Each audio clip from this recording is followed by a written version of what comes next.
Hi, everyone, and welcome to the Marketing Vanguard podcast. I'm Jenny Rooney with Adweek, and I'm thrilled to be joined today by Carrie Palin. She is the CMO of Cisco. Carrie, welcome. Thank you, Jenny. I'm delighted to be with you today. So good to see you. It's been a minute since we were together in person, but I'm really glad that we're able to make this happen for the podcast and something that's been a long time coming. So look, I would love for you to introduce yourself to folks who, and I would be surprised to know this, don't know you. You've done some extraordinary things in your career. You've had a really interesting career, and I would love for you to share what you're doing at Cisco, of course, but share a little bit about your backstory too and some of the steps that led you to this place. Yeah, thank you. And honestly, I guess the most important thing to say is that I never saw this as my future.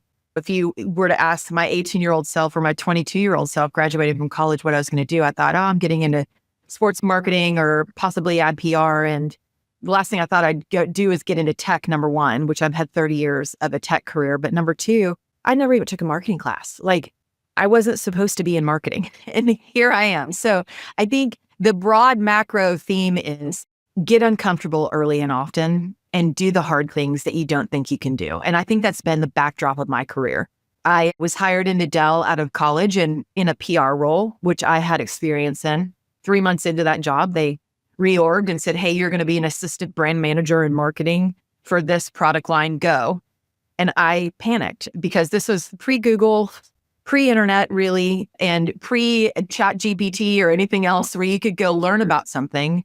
And I thought, gosh, they're going to know I'm a fraud. I don't know what I'm doing. I'm going to get fired out of my first job. But that moment and that learning experience set the course of the rest of my career because I had to figure it out. There just wasn't an option. It was either sink or swim. And what I learned was listening more than I spoke, taking fastidious notes, figuring out who's amazing at what I wanted to be amazing at and emulating some of their greatest attributes, learning from them, and being open to not knowing or having all the answers actually has been the backdrop of my career. And so I took that 17 or so years at Dell. I did a few years outside of Dell in tech sales, realized marketing was really where I wanted to be. And then I decided after so many years at Dell that I really needed to go learn software and software as a service. And that was the way the industry was going, and had the great opportunity to work for an amazing guy who had sold his SaaS company to IBM. And IBM was standing up their first software as a service division. And he hired me to come in and redo how marketing was done at IBM. And we had the agency to go do that from Jenny Rooney. And he taught me about software as a service. And so he taught me, I did new things with him, and that was amazing. And then Box called and offered me a job to be their first CMO. And they had just gone public, and it was a 31-year-old founder CEO there. And I thought, gosh, I've done Fortune 50 my whole career. I want to go try something like this. And so my family moved to the Valley. I had 2 young kids. We moved in 3 weeks, and it could have been an epic disaster. And it ended up being one of the greatest moves of my life. But man, was I scared once again, because the risk profile for failure was really high. I think that's when I first met you, is when I was at Box, right? I was just going to say, that's where our worlds connected, because that's where I met you and you were at Box. Yeah. And I learned so much. And them giving me that opportunity was game changing. And I got to work every day knowing that. It was like I carried this little chip on my shoulder of, this is sink or swim again, like those first days at Dell where they put me in a job that I didn't know I was doing. Because honestly, you don't know how to be a CMO until you're in it, right? Like, no one has a playbook for it. And every CMO role is different. That's part of the other thing, is you can't take a playbook from one to the other. Every company's needs are different. Every CEO is different. Every market evaluation of a company's growth is different. So you have to be super transferable. And you have to be able to learn. Box was an amazing proving ground. And then I went to a place called SendGrid to work for probably the coolest CEO I've ever known outside of Chuck Robbins, and a guy named Samir Dalakia in the Valley. But 5 weeks into there, Twilio announced their intent to acquire us, which was amazing. But when I was there, marketing owned all revenue, which was a cool experience. And I was Section 16 officer there. So I was a named officer because we ran all revenue. And that was such a cool experience, even if for 5 months, right? Stayed through the acquisition, and then I went to Splunk. And Splunk was on this meteoric rise when I went there. They were at $2 billion in revenue and growing like 50% year over year, something just blisteringly crazy. And that ride was fun, but we rebranded while I was there, which was the first time I'd ever done that or led that as a CMO. And that was super fun and exciting and nerve-wracking. And then Cisco called. And so I've been at Cisco almost 4 years now, and It's been amazing. So that's a very long way of saying that's the backdrop to my career. But it's interesting. You fell into marketing. You fell into tech too? Because you didn't really, Dell was your first job. Where did you go to school? I went to TCU. TCU. Okay. I was going to wonder if it was UT Austin because I've done some work with them. Yeah. But yeah, TCU is right there. That's phenomenal as well. There's an ethos, though, of Texas education and Dell, right? Well, my husband's a Longhorn, and I grew up in Austin and loved it, but I needed to get out of Austin to just have a different experience for school. And actually, I don't know if you know the legendary broadcaster, Bob Schieffer, but he went to TCU. Of course I do. Yeah. Like the Schieffer School of Communication and Journalism was where I went, and I loved it. Like that was really what I wanted to do. And TCU is a very small school, but it was a great place for me to go learn. That's amazing. So it's just an interesting story that you fell into it and yet you're thriving now. You're at Cisco. You've been there 4 years. And it's just so interesting that you are I would argue you're defining what it means to be a tech CMO and what tech marketing needs to be now. But explain that, because there's plenty of people I talk to who say some of the greatest innovation that's happening in marketing right now is happening in the B2B space, and more specifically is happening in the tech space. So why is that, would you say? My husband went and got his MBA at Northwestern Kellogg, and we've been married for almost 20 years. And he always said when he was at Kellogg, all they'd talk about this back in the early 2000s, but is if you want to be a marketer, go B2C. Like, that's the only, that's where it's at, right? And especially consumer packaged goods, right? So many of his peers and friends went that route. I will say tech marketing has been a slog for many years, but it's so interesting because back up 20 years ago in B2B tech, the understanding of customer was so delayed in their behaviors because we didn't have the tech to really see what they were doing from a digital behavior perspective. And it was really like you had to talk to the sales teams to understand what they were hearing and marry that with the data that we could get pulled together to try to find some behavioral patterns to then serve those customers better. But it was just the instant gratification cycle wasn't there in B2B tech, right? And also in tech, it's almost always about the innovation. So it's product first. True. Yeah. And then in B2B, a lot of those companies, and then it's sales. And then they grow to this scale that they realize they can't scale with just a sales force, or the market isn't coming to them because their product isn't quite as competitive at that point. And then marketing all of a sudden matters, right? And it's everything from brand all the way through to demand.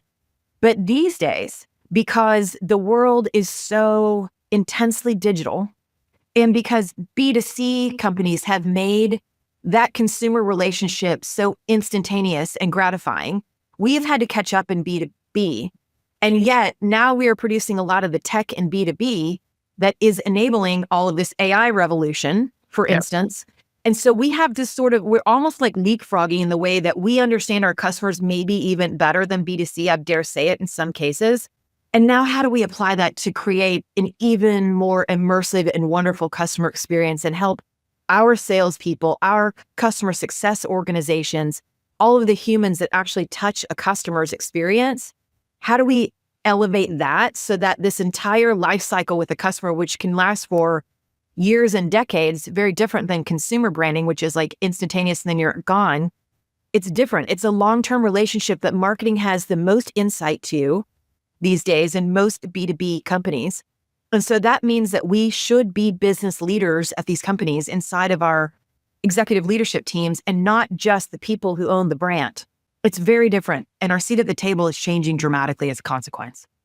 So well said. Talk a little bit about, against that backdrop, what you have been doing at Cisco, where you are in your journey at Cisco, and where Cisco is in its journey. Because it's a unique company in the tech space itself. So talk a little bit about that. Well, a couple of things. My father-in-law has always said to me, he's a really successful man in the commercial real estate realm. And he's always like, you always want to follow and non-act, right? Like go find your opportunities where there's upside, right? And so when Cisco called me, I thought, gosh, they're already a really epic eponymous brand, right? And frankly, they were doing consumer brand marketing when very few were.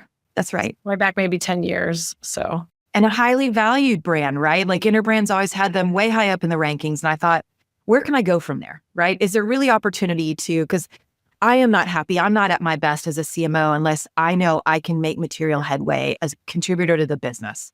My team can contribute to revenue growth and increasing the value of the brand. And so what was wonderful about coming to Cisco is I had this brand that was trusted, valued, sturdy, iconic in the Valley, but where the opportunity was actually educating everyone on this new chapter where Cisco is, because we are no longer just the company that built the internet.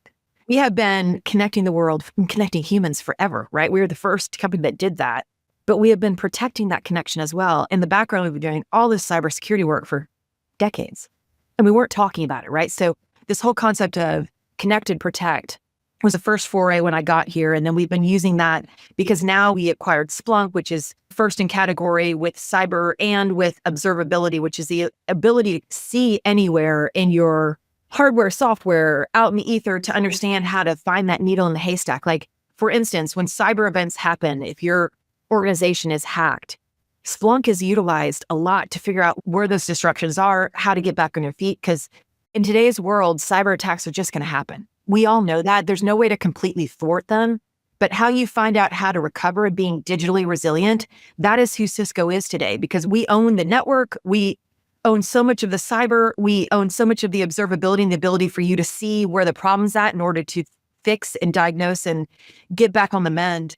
And so we take that very seriously, because being a safe digital world these days, for whether it be for our children or for the federal government, is paramount. And so that digital resilience is where we're moving our brand to. But the other aspect of my job is driving growth for the company, right? And so when I got here, we had a 17-year-old website that had like an 80% bounce rate, which I know will make some CMOs cringe when they hear that. But I saw opportunity. I was like, sweet mother of God, there's a real opportunity here. You can only go up from there.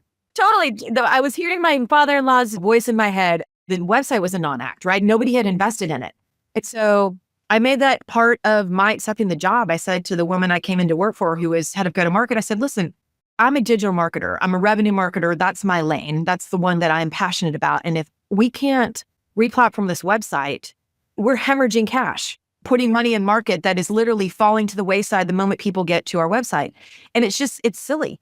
And so that was part of it. We did the immediate, yes, you can do that. So we replatformed the website and changed how our customers can engage with us. And my team won a ton of awards for that. I'm so proud of the work they did, because it was hard sledding. I mean, when you're talking about thousands upon thousands of pages that you have to deprecate, get off, and have a really smooth customer experience, because that's what it was about. We put the customer first.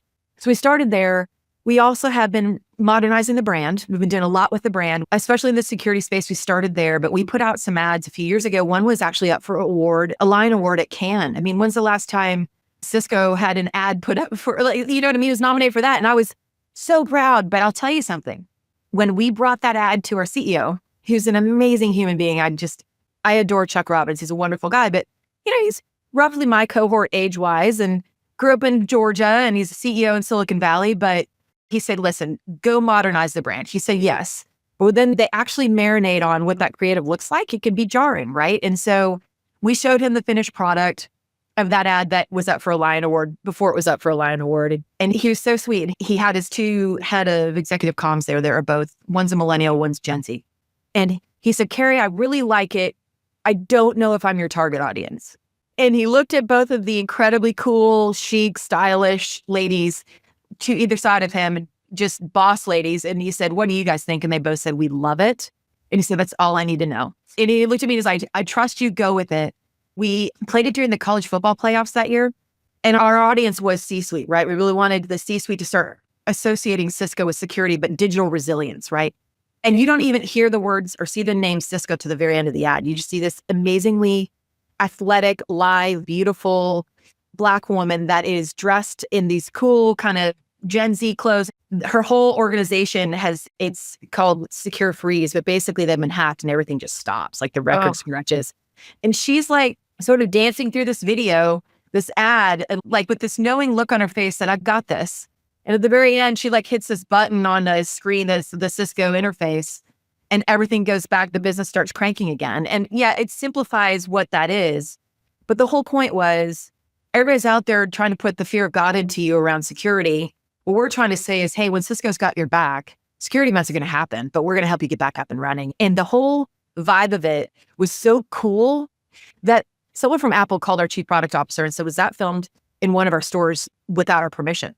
Oh my gosh, no way. True story. And we said, no, actually, it was in literally like a warehouse in Lithuania that our ad agency just did a really great job of making very chic, but it was not an Apple store. So BETC, I love them. They're out of France and they're so cool. They usually do like very high-end Dior kind of things. They do very high-end luxury brands, have forever, but they wanted to try something new and we found this kinship. So when interviewing agencies, I said, let's do this. And they started in the music industry. And so they do all these original tracks of music to our ads. So there's no human talking. You just hear really cool music, which also catches people's attention. But we believe that's a brand language for millennials and Gen Z because they're the two generations that have grown up with like earbuds in their ears listening to music. Yeah. We started to lean in really hard as we're trying to change a perception of our relevance as a cool brand to things that actually resonate with Gen Z millennials. Amazing. I can't not ask you the AI question, and particularly the agentic AI. I mean, coming out of CES, you didn't go to CES this year, right?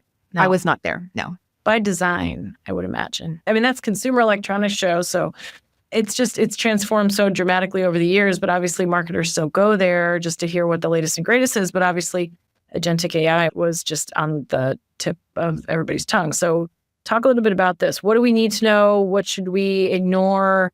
Where's your head on it right now? I mean, so Cisco's leaning in hard to AI and agentic. However, I want to say this, and this is very important, that we are doing it in a way that is thoughtful and is intentional and is safe and secure. And you're obviously thinking about it for businesses, but there's also obviously a consumer application. We utilize AI in my team to make us stronger, better, faster, and understand our customers better and fill gaps in our business. I'll give you a real world example of that. I have lead development reps all around the world. So when a lead comes in, somebody raises their hand and says, I want to talk to Cisco, whether it be on our website or somewhere, another key, they get funneled into real human beings. We cannot scale that. Like we're a $50 billion company on average annually, right? So the amount of leads coming in is mind numbing. And we need to do it in every local language, right? Because not everyone speaks English. We want to be sensitive to that. We cannot scale lead development reps in every language, in every culture. And AI is allowing for us to actually have real-time interaction because people don't want to wait 24 hours till someone gets on a phone ready to talk to them. They need it in the moment, much like that. If they just got off their phone ordering shoes on Adidas.com and they turn around and need something from Cisco, they don't want to wait 18 hours for a sales rep to call them back. Like that doesn't translate. And so we are using AI in my team to actually front end that so that if someone needs to talk to somebody immediately, it's over text and email, but it is almost human-like and it's in natural language and it's in their language. So we meet them where they are until we can get a rep from one of our regions who is up and on the lines to take the call. And then we use real-time translation to help them communicate, right? So there's this continuity of customer experience that AI is filling the gaps that just were impossible to fill with as many humans as you'd need in all those different languages and all the things to actually improve the customer experience. And that has been such a cool pilot that we've been doing it shows me that everybody says AI is going to take the humanity out of interactions. But the example I just gave you actually shows how we're putting more humanity in the interaction because we're meeting people where they are in their language, in their time zone, instead of forcing them to wait, right? So I do believe that there's real opportunity for us to change the way we serve humanity through AI and agentic. We held an AI summit in January in Palo Alto, Cisco did, and we announced a new product, but we literally had 12 guest speakers throughout the day. We invited CEOs and CIOs. The place was packed. We only had room for about 140.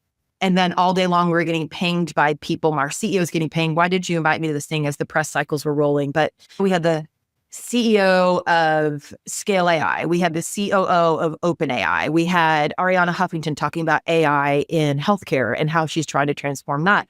We had the CEO of Goldman Sachs in there talking to our CEO about the financial industry. And it was so cool to see how AI in every situation is actually improving the human experience. So it's interesting. I recently interviewed Alicia Tillman was at CES and did the press conference from the Sphere stage and made some big announcements that Delta's doing. And a big highlight of that was their use of and implementation of AI. And I had a conversation with her the next day. She said a lot of the same things, this concept of it's actually humanizing the experience and the whole journey that somebody takes when they take a flight. And what I'm hearing from you is like visually, I see it as and this is not a very deep analogy, but it truly is like a patchwork, or it's a quilt, or it's a tapestry, or it's a mosaic, or it's a puzzle where you're just fitting in pieces. And like the human pieces, the literal human beings still have to be there in that tapestry, but you're actually filling in some of those other puzzle piece holes with the AI, the agentic AI. Ultimate result of all of it is a much better experience and a human experience. To your point, like people aren't just sitting there waiting, which is very not organic and it's not human. It's not part of a typical human existence. So you keep people moving through their day in a very real way. And getting answers when they need it and getting routed to the right human versus just a human that's a warm body because you understand more about what they need before you get them to that human, but yet they feel like they're being treated with a human. There's this way to enable this. Also, by the way, back to translations. Translation services for marketing are so Huge. expensive. And it doesn't matter what company I've been at, all my peers talk about it. We can't service every language on the globe because it's just too expensive. Yeah. But with AI, guess what? You can. We can. It becomes infinitely more affordable, and it might not be perfect, but if it's 80% of the way there and we can communicate with folks in a more obtuse, less known language because it's theirs versus forcing them to go read something in French, why wouldn't we do that? Absolutely. I have to ask you this question, Carrie, to change tracks and to go very deeply human. I know this is a passion of yours, and I'm excited to ask you this question because I do think that there's folks out in our world, and by our world, I mean certainly the marketing world, but the executive world, it feels like being C-level is mutually exclusive with being a parent and being somebody who's hands-on and present. I can't believe that challenge still persists, but it does. And I know you have some very strong views on it. So tell me a little bit about that. Yeah. Do you ever have those moments like, why am I here? Why am I the person doing this? Why not somebody else? I think it's part of the imposter syndrome with women. But I have to ask myself, I don't have a marketing degree. I don't even have my MBA. Like, why me? Why am I in this role? Right. And whatever you believe in, the universe, God, I personally believe in God, but why did God put me here? How do I best serve the human beings that I serve that are formally in my role, in my organization, at my company, my customers? And then how do I leverage this position, whatever power it may come with, to actually do good? And I will tell you, I too often hear young ladies, women my age, saying, I just don't think I can do both. And where I work, they make it very clear that I can't do both. Or I got advice from a mentor that if I said I wanted one more month of maternity leave, that would kill my career and no one would think I was serious about my career. And I've had those experiences too, by the way. This has not been smooth sailing for me. But what I want to say is it's doable. And you have to make it a priority in that you have to figure out to work at places that are going to support you as a working mom. Some companies' cultures do and some don't. And you can find out pretty quickly if the culture doesn't work for a manager that does, because managers create their own subcultures at big companies or small companies. So work for the right people, work for the right companies, and then work your tail off, right? And then you have leverage because if you perform, then you can have the conversation of, hey, I am going to work my tail off for you. I will commit to delivering all these things to the company. But I have two non-negotiables.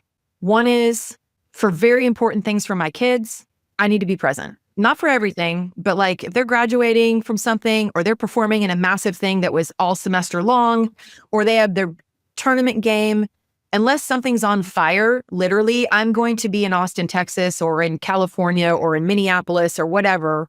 I'm going to be there supporting my kid. And say it up front and set the expectation. And I learned that from a fellow CMO, Shannon Brayton, who used to be the CMO at LinkedIn, who is one of my best friends in this life. And we met because our kids were in school together. We had no idea we did the same job at different companies. When I started at Box, and she helped me through all the insanity of early years of being a CMO. And she was the one who taught me about non-negotiables because I didn't think I had the right to negotiate for that. And she's like, you absolutely do. She's like, you can have 10 non-negotiables, but you can have 2 or 3. And stick to them and make sure you're really clear about them. And then go crush your job so that no one cares about your non-negotiables. Now, it's not just when you're a CMO. It's when you're at this level too. I actually got that the day I returned from his maternity leave. I was in the pool of people being considered to be a director at Dell.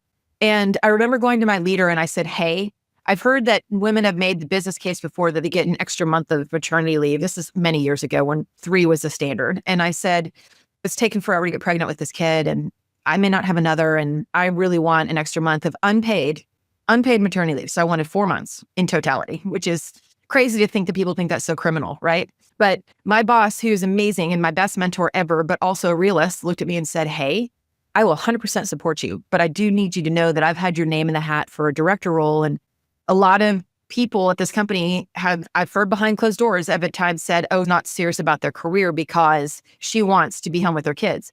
He said, so you need to be ready for that. And I said, yep. And I went home that night totally crushed. And I was like, I've worked at this company forever. I busted my butt. And I was talking myself out of it. And I was like, no, if they say no, then I know that long-term, this is the wrong company for me. And I'm going to have to figure that out and move on. This is that important. So I went back that day. He sent the note to our SVP of marketing and our HR business partner, and our HR business partner, who was a woman, came back immediately and said, yeah, we can't make exceptions for this, which was company policy, which I don't blame her. And our SVP came back and said, the hell we can't. This is a man, curmudgeon-y man, but he said, the hell we can't. Carrie's earned this. She can have a 4th month. And he said, I approve it. And I don't even know if he could approve it, but he just did. And the lesson I learned there was I really didn't have a ton of leverage other than I'd worked my ass off and I'd performed well, but it was a non-negotiable for me even before I knew what non-negotiables were. And when I came back, I worked harder and better. And then my career took off in leadership positions because I had that gratitude because they did give me that extra month with my kid. Such a poignant story and such great advice for anybody else who's navigating this right now to see what's possible. So unbelievable, Carrie. Well, and Jenny, sorry, can I add one more thing? Of course. I don't do this alone. And I want to make that very clear. And I never have. I've got an incredibly supportive husband who is really dialed in with our kids. I'm fortunate, right? I have friends in my community who look after my kids with me. And my husband and I made it a priority early on when we had kids. We sacrificed a lot of other things and decided we're going to retire later in life in order to have a nanny in our life. And she has been with us for 14 years. And she is the most amazing human being. She has taught my kids so much about life. She is like their aunt. She's our family. But I don't do this alone. And for people who are doing it alone, it's a very different conversation. And I have crazy respect for them, but don't be afraid to lean on work friends, other moms who can give you advice, community resources, because you will burn out. But it is doable and we can do it as a community together, and don't do this alone. And I love that. And the last thing I'll say too is just ask the question. I remember when I was pregnant with my son, who's now 18, and it was before working from home was even a thing, and I had a job in the city, and I lived pretty far out in New Jersey. And I asked my then boss at the time, I'm going to have this baby. I'm going to go on leave. When I come back, I can't come in the office 5 days a week and stay here till 8, 9, 10 o'clock at night. I'm just not going to be able to do that. I was prepared that the answer might be no, and that would have been fine. And then I would have gone and found something else to do. But if I didn't ask the question, I never would have known. And sometimes I feel like we're just not asking the questions. Yes. And we shouldn't have to apologize too. I think that's the other thing. It took me a long time, Jenny. Like, I would apologize for asking for those things, even though I'd stated they're my non-negotiables. And just this past weekend, I had planned a year ago to take my 11-year-old daughter on a trip with some friends to the mountains and their mothers. And we'd planned this a year ago. And my kid's not the most social kid. She doesn't have tons and tons of friends. So this is a very important weekend for her to socially develop, right? And I was going to take the time off to do it. And I had that on the calendar forever. And then on Thursday, my CEO texted me and he's like, hey, let's get together and talk this weekend about this important thing. And he's the greatest guy, but I still was like wanting to apologize. And instead I stopped myself and I was like, nope, I'm not going to apologize. I'm just going to explain to him exactly why. So I texted him back and I said, hey, I can get on a call with you, but I'd prefer to do it Tuesday when I'm back from President's Day weekend, because I am spending the weekend with my 11-year-old daughter and we are hosting 9 people at our home. And I need to be dialed into her. And I promised her a year ago that I'd do this trip. So if you're good with it, I would prefer to do it Tuesday. I did not apologize. I did not shrink. I just said, here's my situation. And if you're good with it, the presumptive close. And he came back and said, no problem. We'll talk Tuesday. Have fun. It's great. You have to ask. I agree with you completely. You can't apologize or be respectful and say, this is how I feel. This is what I would, as you said, this is what I'd prefer to do. So love it. I love your passion around this. And I love that you're telling the story again, because I'm sure that there are so many of our listeners who feel like they might be in a similar situation and they're trying to figure out how to navigate it. So thank you for that, Carrie. Absolutely. The last quick question I'll ask is, who's next? Who's somebody that you admire who's doing some pretty incredible things in this industry that you think I should have on the podcast? Can I give you a couple? Absolutely. So I think Chris Davis is so amazing and what he has yes. balance. I literally am in awe. And by the way, my 14-year-old, very stylish son who's super shy, digs his New Balance. I love New Balance. I've been searching for 2 months for this pair of New Balance that they did a collab with Miu 2 years ago, and I can't find the shoes and I want them so badly, but like New Balance has done this cool stuff. So I think him for sure. And then I think Carla Hassan would be amazing. I love her. I got to do a panel with her in Cannes last summer and just think she's so cool. But I think the question you need to ask, just if I can be so bold, being married to a fellow CMO, what are their dinner conversations like? I want to know what's going on in that household at dinner because it has to be awesome. What a mashup. Yeah. Amazing. Amazing. Well, if we could all be a fly on the wall, that would be amazing. So, but in the meantime, I feel like you've given everybody listening a glimpse into your world and to the things that you spend time thinking about and talking about. And we've covered a lot of ground in a short period of time. And it just means that, Carrie, I have to have you back another time. So thank you so, so much. Jenny, you're so awesome. I'm such a fan of yours and the work that you do. Thank you for propelling our community forward and being such an icon and a legend. So thank you so much. I say the same of you. So thank you very much. Very kind. Take care and we'll talk soon. You too. Bye. Thank you for listening to Marketing Vanguard, part of the Adweek Podcast Network and Acast Creator Network. You can listen and subscribe to all of Adweek's podcasts by visiting adweek.com/podcasts. Stay updated on all things Adweek Podcast Network by following us on Twitter at Adweek Podcasts. And if you have a question or suggestion for the show, send us an email at podcast@adweek.com. Thanks for listening.